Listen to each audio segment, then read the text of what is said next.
This is a Famicast video review of Undertale for the Nintendo Switch. My name is James Charlton and I reviewed this game for thefamicast.com.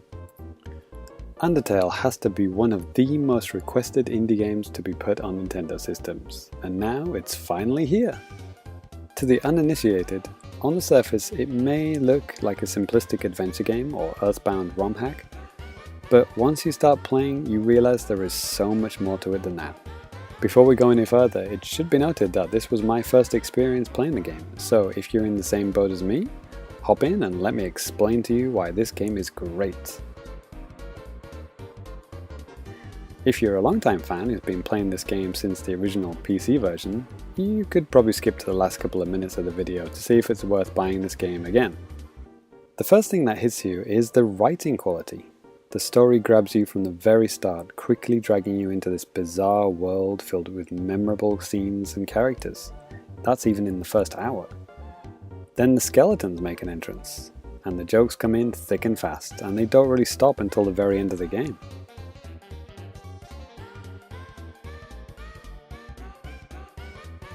It quickly becomes clear that the designer, Toby Fox, has a deep love of internet humor and Japanese culture. He does it without sounding like a try-hard or feeling awkward. My favourite character is Metaton, a robot designed for entertainment and killing. It's very rare to have a game that is genuinely funny throughout, and it's an achievement that shouldn't be overlooked. Undertale is also not without some wonderfully touching and surprising moments, and as such works best if you go in knowing as little as possible.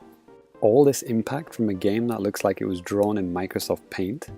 You better believe it. The simplistic graphic style actually works in its favour. It allows the script and your imagination to fill in the gaps.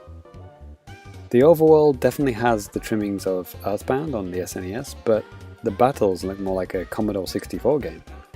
It all has a modern sheen, so nothing ever feels jarring, despite all the wacky art that gets thrown at you.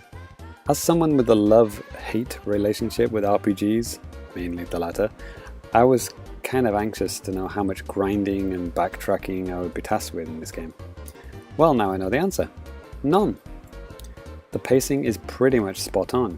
You're always aware of where you're supposed to be going, and you almost always have everything you need right in front of you. This is definitely the RPG for people who like the idea of the genre, but dislike all the negative parts that usually come with the package.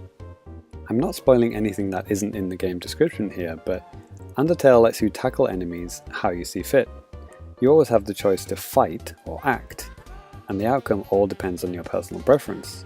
There are upsides and downsides to both options, and the game adapts/rewards/punishes your playstyle in several clever ways, meaning this is a game you'll want to play through more than once. The combat is also unlike anything I played before, making what would normally be dull menu-based fights into a dynamic and always unique experience. Think of JRPGs that put an emphasis on timing and movement, but add in layers of conversation and witty comebacks that would normally be reserved for conversations with NPCs in a town outside the battle. It's genius, and you never really know what's coming next. The Nintendo Switch version is based on the previous console release on Sony's consoles, and with it comes the Japanese localization provided by A4. There are also a few small Switch exclusives that we won't spoil for you, but superfans are surely going to want the newest and best version of this game out there, and this is probably it. The biggest exclusive feature is one that comes with every Switch game. You can now play it on the train. As a clueless bystander watching this game blow up both in the West and here in Japan, I couldn't quite understand why this game had such appeal. Now I know why. It's funny, it's charming, it's easy to play, and it stays with you once you've finished it. It begs you to play through it again and again. The only real downside is that it feels short, but only in the same way that a slice of your favourite cake always feels too small. I can't really imagine anyone who wouldn't enjoy Undertale, nor would I want to. My final score is a 10 out of 10. For more videos on Undertale and other Nintendo Switch games, make sure you subscribe to the Famicast here on YouTube.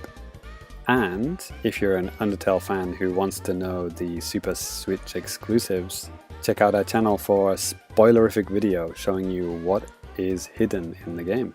Thanks for watching, and keep it locked to the Famicast.com and Famicast on YouTube. We hope this video has filled you with determination.